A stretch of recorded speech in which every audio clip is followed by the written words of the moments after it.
My first one up is AMC theaters.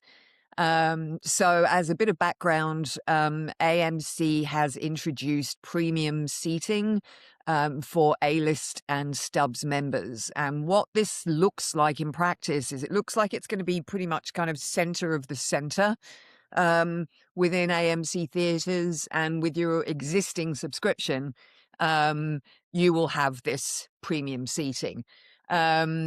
Now, it's caused quite a bit of backlash because for people who are not VIP or Stub members, who already find going to the cinema a bit of a chore, if not just too expensive. They're now like, oh, right, now there's even a tiered system within cinemas, and aren't cinemas supposed to be for everybody?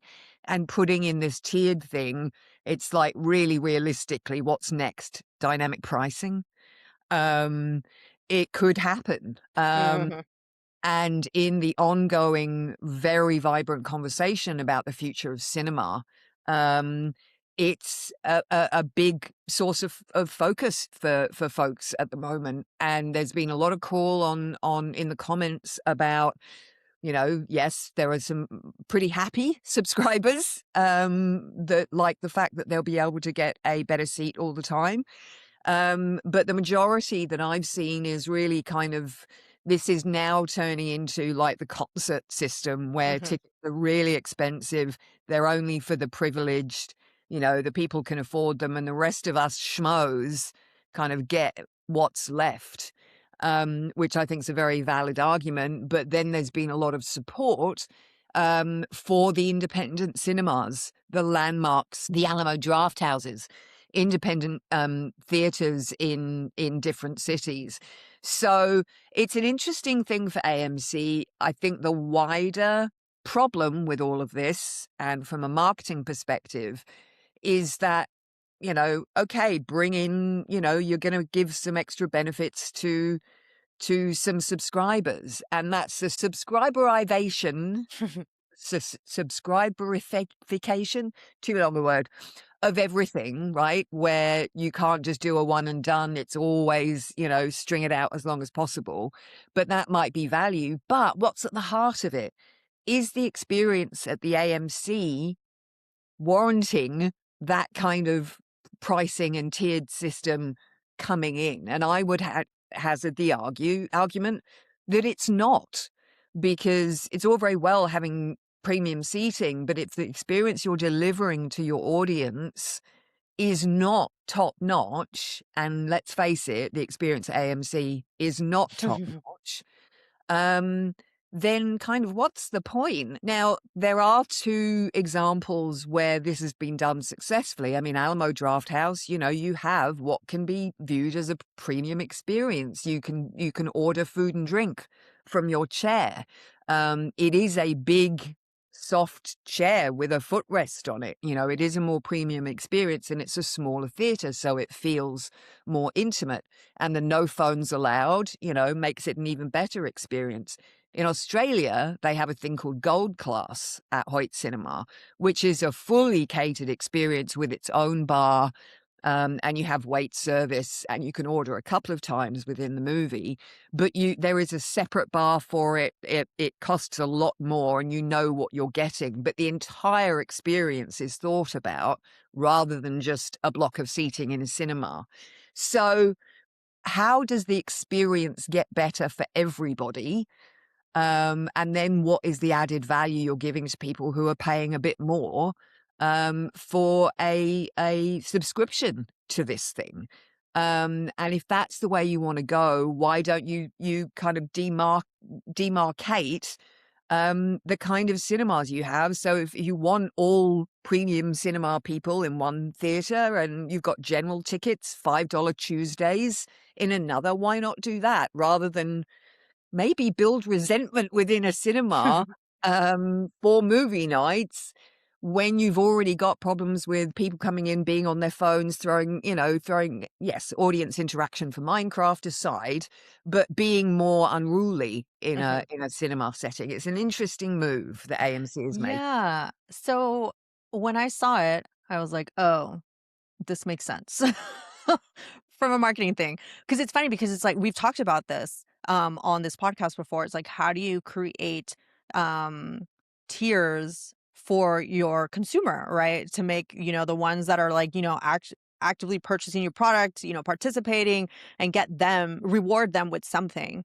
Um versus everybody else. And this is a way to do that, right? Like they have the A-list, right? So that you can see movies, 3 times a week.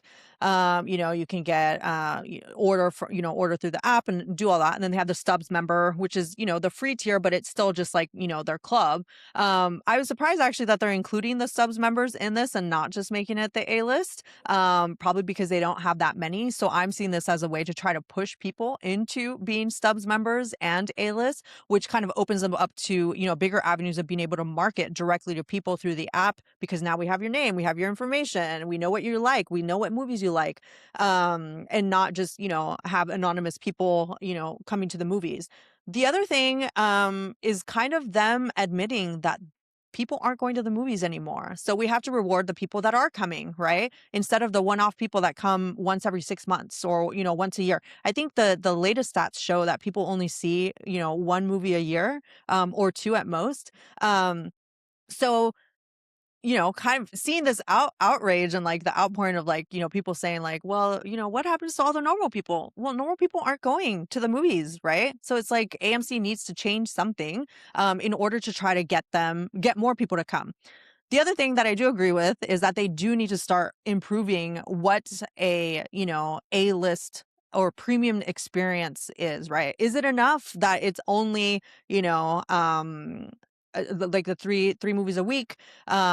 Maybe seating is like that, next big thing. I do agree also that the letting people be on their phone and like how loud people are is a problem. But I also see this being as a way of saying, hey, like we now have these customers paying for a luxury premium experience. It will make it easier to then throw out the people that aren't, or are, behaving unruly in the theater.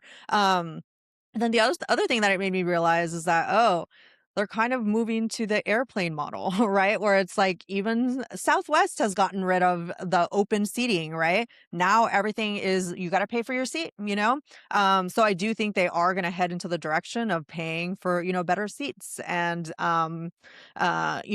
having those like dynamic pricing for like movies. And one thing I had, I talked about, I think it was like 2 weeks ago, was like maybe they start changing what the pricing is for like premiere movies or like weekend movies versus like during the week, right?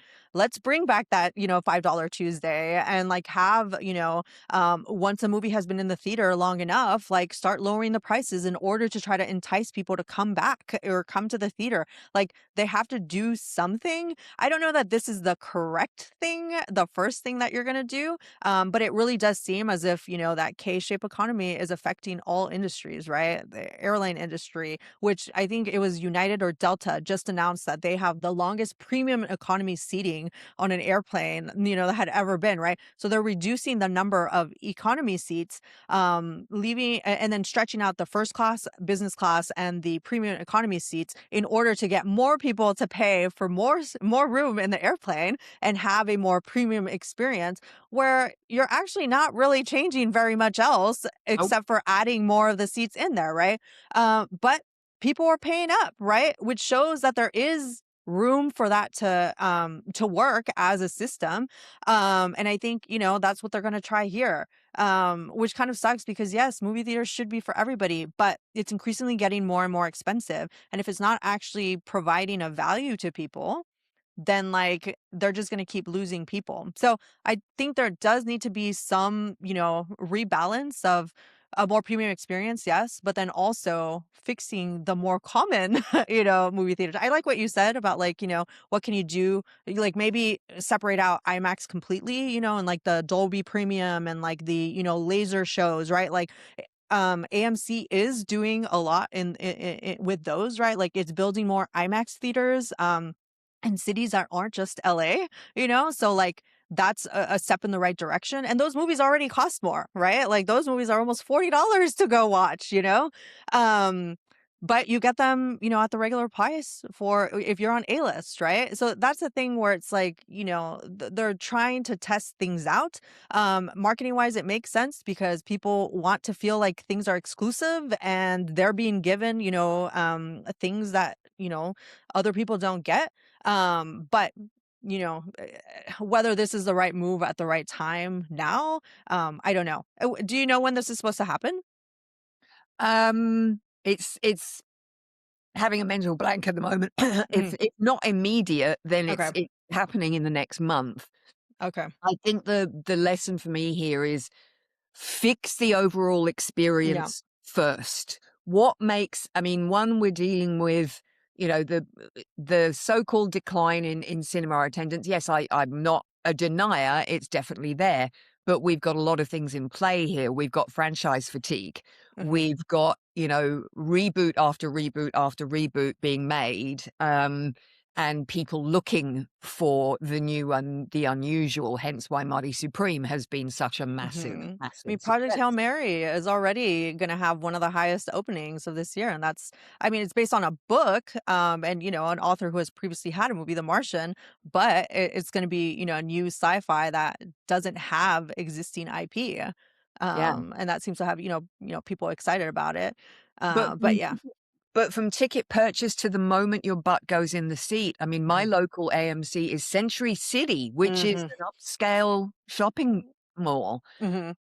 And you walk across the threshold of the AMC and you are in 1982 world Yeah. boring. The staff are exhausted, clearly don't want to be there, It not seems like they really don't have enough staff either. uniformed.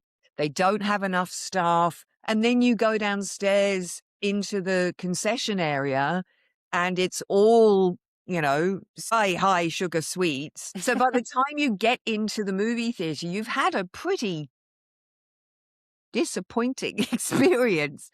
And then you get in there, and you don't know what crowd you're gonna get, whether they're gonna be respectful and watch the movie or whether they're gonna use it just as a hangout. Mhm. And so if you haven't fixed all of that, it's kind of what's the point of putting a premium experience within that? Mhm. Um, so I think they need to be looking for me, the lesson is they need to be looking more holistically about the experience design of an AMC theater and placing their pricing strategy within that experience redesign. Mhm.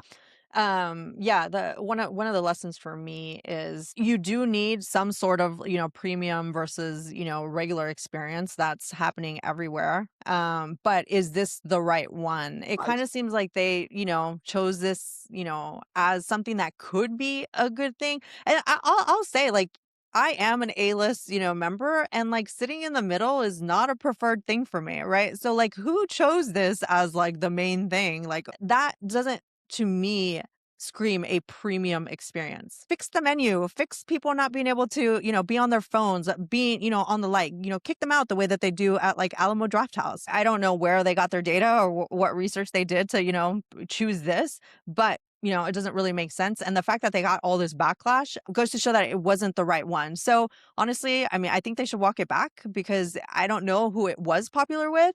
And then figure out what other premium experience they can do in order to fix the overall, experience. And I think even starting to do some like dynamic pricing would probably make more sense to me than doing the, premium seating. But we'll see. Something has to be done with theaters because I love the theaters. I want them to continue existing. But this doesn't really make sense for me as a way to save them. No. No, and on the back of the Nicole Kidman campaign, Yeah. it's kind of they're not they're not getting it. Yeah, yeah, yeah. So funny. I heard or I saw a tweet today that said that that was she did that pro bono during COVID to get people to come back. So she wasn't even paid for that. She just did it for love of the movies. So Queen of Hollywood there, that it has become a cultural touch point and like a meme almost.